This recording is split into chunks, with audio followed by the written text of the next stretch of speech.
Hello students, welcome to the channel of Farzi concepts. आज हम लोग I T JEE advance 2025 paper 2 chemistry section के अंदर एक न्यूमेरिकल वैल्यू और टाइप क्वेश्चन को सॉल्व करेंगे। इसमें फिल इन द ब्लैंक्स के अंदर आपको जो भी न्यूमेरिकल वैल्यू आएगा उसे 2 डेसिमल प्लेसेस तक ट्रंकेट कर देना है। इसमें सही आंसर के लिए +4 मार्क्स और रॉन्ग या अनअटेम्प्टेड क्वेश्चन के लिए 0 मार्क्स का प्रोविजन है। यह क्वेश्चन आपका फिजिकल केमिस्ट्री के अंदर सोलर स्टेट चैप्टर के अंदर डेंसिटी ऑफ लैटिस या यूनिट सेल निकालने से रिलेटेड प्रॉब्लम है। तो आइए इस क्वेश्चन को हम लोग स्टेप बाय स्टेप सॉल्व करते हैं। तो जैसा कि यहाँ पर आप क्वेश्चन में देख रहे हैं, क्वेश्चन में कह रहा है कि द डेंसिटी इन ग्राम पर centimetre cube of metal which forms a CCP lattice. तो एक मेटल है, उसकी डेंसिटी आपको निकालना है, उसकी क्या करना है, आपको डेंसिटी निकालना है जो कि सीसीपी लैटिस बना रहा है और जिसका एक्सियल डिस्टेंस या एज लेंथ 400 पिकोमीटर दिया हुआ है।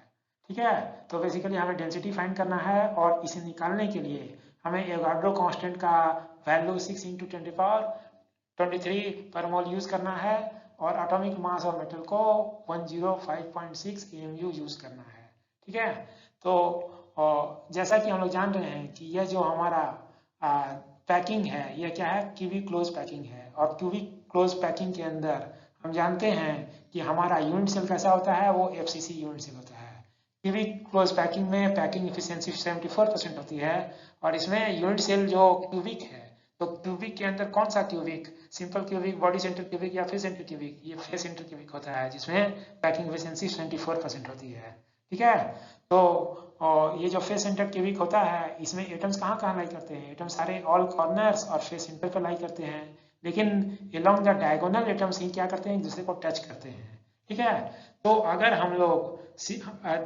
हम लोग यूनिट सेल की डेंसिटी निकाल लेंगे तो यूनिट सेल की जो डेंसिटी होती है वही क्या होती है, वही आपका सीसीपी लैटिस की ही डेंसिटी होगी, क्योंकि जो लैटिस होता है उसका स्मॉलेस्ट रिपीटिंग यूनिट क्या होता है, यूनिट सेल होता है। तो यूनिट सेल की डेंसिटी के बराबर ही क्या होगी, सीसीपी की लैटिस की डेंसिटी होगी। ठीक है, तो डेंसिटी का अगर हम लोग फॉर्मूला लिखें तो मतलब यूनिट सेल की डेंसिटी हम लोग कैसे निकालेंगे, तो यूनिट सेल की डेंसिटी के लिए हम लोग क्या लिखेंगे, mass of the unit cell divide by volume of the unit cell.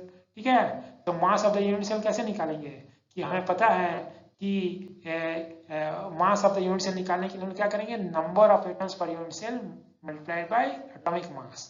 तो जितने एटम होंगे यूनिट सेल के अंदर, कंप्लीट एटम होंगे, उन कंप्लीट एटम का आप मास ले लेंगे। ठीक है, मतलब number of atoms per unit cell multiplied by atomic mass, उससे mass of the unit cell मिल जाएगा। और volume of the unit cell कैसे निकालेंगे, क्योंकि वो क्यूबिक है तो क्यूबिक का जो एज लेंथ है उसका आप क्यूब कर देंगे, एक क्यूब। ठीक है, तो ये डेंसिटी निकालने का ये फार्मूला हो गया। और चूंकि एटॉमिक मास अगर आप डायरेक्ट भी यूज कर सकते हैं या फिर अगर आपको मोलर मास दिया होता है, तो अक्सर हम लोग मोलर मास दिया रहता है तो हम लोग क्या करते हैं कि यहाँ पर जो एटॉमिक मास था ना, तो एटॉमिक मास कैसे निकालते हैं, एक एटम का मास, हम लोग मोलर मास जो एक मोल एटम्स का मास लेते हैं और उसको एगार्डो नंबर से डिवाइड कर देते हैं, तो वो एटॉमिक मास मिल जाता है। ठीक है, तो एटॉमिक मास के जगह पर हम लोग मोलर मास डिवाइड बाय एगार्डो नंबर भी लिख सकते हैं। तो इसके बेसिस पर ना हम लोग को क्या हुआ ना कि ये डेंसिटी निकालने का फॉर्मूला मिल गया। तो डेंसिटी निकालने का फॉर्मूला क्या है, number of atoms per unit cell multiplied by molar mass divide by एगार्डो number into edge length whole cube. ठीक है, तो ये जो फॉर्मूला है, ये Z जो number of atoms per unit cell molar mass है, जो कि ग्राम पर मोल में हम लोग लिखते हैं इन जनरल, और एगार्डो नंबर जिसका यूनिट पर मोल होता है, और ये AQ जो A आपका एज लेंथ है।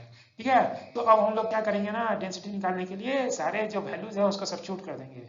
तो हमें पता है कि फेस सेंटर्ड क्यूबिक के लिए number of atoms per unit cell कितने होते हैं, वो 4 होता है ना, क्योंकि ऑल कॉर्नर्स और फेस सेंटर पे होते हैं, तो कॉर्नर का कंट्रीब्यूशन कितना होता है, 1/8 होता है।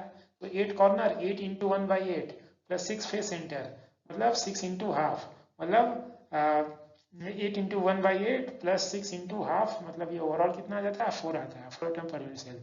और मोलर मास कितना है, 105.6 ग्राम पर मोल लेंगे। ये जो AMU में जो मास होता है ना, तो उसी से इसी को हम लोग ग्राम पर मोल लिख सकते हैं। ठीक है, जितना AMU होता है उसी को और एगार्डो नंबर से मल्टीप्लाई करते हैं तो इंजनरल ये वैल्यू ये आ जाता है। ठीक है, AMU में भी लेकर मैं आपको दिखा दूंगा। तो मोलर मास को हम लोग ऐसा लिख सकते हैं और ये एगार्डो नंबर आपको ये लेने के लिए बोला गया है। ठीक है, एगार्डो नंबर ये लेने के लिए बोला गया है। और यहाँ पर जो एज लेंथ है वो कितना है, 400 पिकोमीटर है। तो यहाँ पर हमें जो डेंसिटी निकालना है ना वो ग्राम पर सेंटीमीटर क्यूब में निकालना है। तो हम लोग यहाँ पर पिकोमीटर 400 पिकोमीटर को हम लोग सेंटीमीटर में कन्वर्ट करेंगे। तो पिकोमीटर कितना होता है, पिको मतलब होता है 10⁻⁻12 मीटर। तो 10⁻12 मीटर और 1 मीटर कितना है 100 सेंटीमीटर। तो इसको हम लोग लिख सकते हैं 10⁻12 इंटू 10⁻2 सेंटीमीटर। तो मतलब ये 10⁻10 सेंटीमीटर आ जाएगा। तो 1 पिकोमीटर को हम लोग 10⁻10 सेंटीमीटर लिख सकते हैं। तो ये 400 पिकोमीटर को 400 इंटू 10⁻10 सेंटीमीटर लिख सकते हैं और उसी का क्यूब किया गया है। ठीक है, क्यूब किया गया है। तो इसी को अगर हम लोग देखें यूनिट वाइज देखें तो पर मोल से पर मोल 11 नंबर का ये कैंसिल हो जाएगा और ये जो यूनिट हमें फाइनली मिल जाएगा वो ग्राम पर सेंटीमीटर क्यूब मिल जाएगा।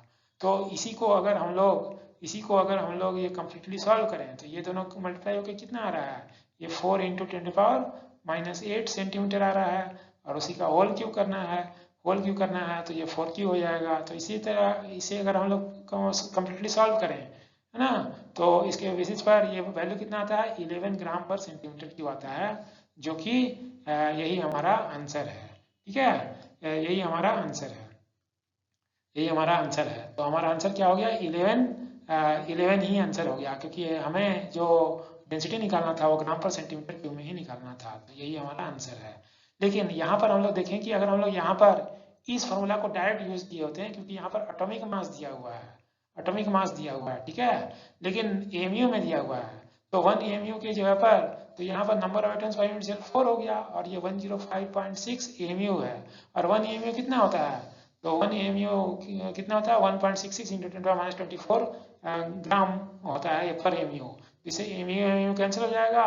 तो ये वाला वैल्यू अगर हम लोग यूज़ करें और इसे कैलकुलेट करें और एज लेंथ को वही हम लोग सेंटीमीटर में रखें तो इससे जो वैल्यू आता है वो कितना है 10.96 ग्राम पर सेंटीमीटर क्यूब आता है। और ये 10.96 और 11 दोनों ही क्लोज है और आईआईटी जो भी वैल्यू आंसर देगा वो इनर रेंज में देगा और ये 11 भी हमारा ये एक वैल्यू आ रहा है। तो हम लोग बोलेंगे कि अकॉर्डिंग नंबर का यूज करते हुए 11 वैल्यू हमारा ये मोर अप्रोप्रिएट है। तो हमारा आंसर क्या आ गया, आंसर हमारा 11 आ गया और इस क्वेश्चन को हम लोगों ने सॉल्व कर लिया। इवन एटॉमिक मास के थ्रू भी 10.96 आ रहा है, जो कि वेरी क्लोज टू 11 है। ठीक है, तो इस क्वेश्चन में हमारा आंसर क्या हो गया, आंसर 11 हो गया और इस क्वेश्चन को हम लोगों ने सॉल्व कर लिया। So thanks for watching, thanks.